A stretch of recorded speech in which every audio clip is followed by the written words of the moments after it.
Claude Bourbonnais. T'as roulé ta bosse en course automobile, on peut dire ça. Hein?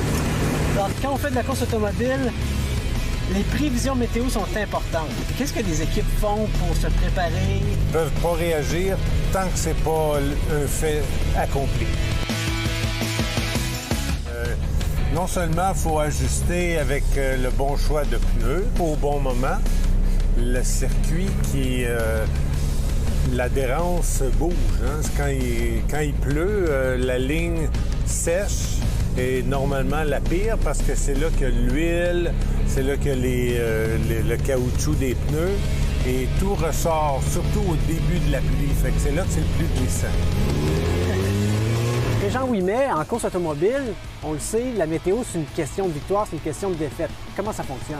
Bien, l'idée, là, c'est vraiment un monde absolument fascinant. Phénomène de courte échelle. Souvent, ce sont des orages qui vont affecter sur une courte période puis une courte distance. Donc, ça nous prend des outils vraiment très précis. On a d'abord des radars sur place qui font une lecture du ciel aux environs là, de façon très fréquente. Là. Sur l'échelle de quelques minutes, ça revient constamment.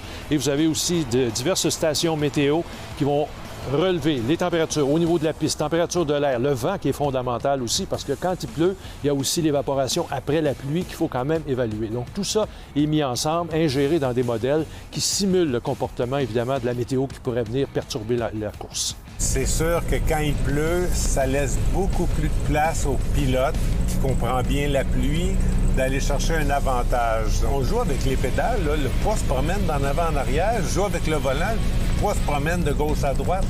Donc, il faut que ce poids-là soit à bonne place, au bon moment, à bonne vitesse, à bonne place sur le circuit. Parce que plus que tu as d'appui en ligne, plus tu vas vite, plus tu as d'appui, donc plus tu es scotché à la route. Mais tout a une limite. Là. C'est sûr que le pneu, à un moment donné, s'il y a trop d'eau, lui, il flotte. Là, il touche plus à l'asphalte.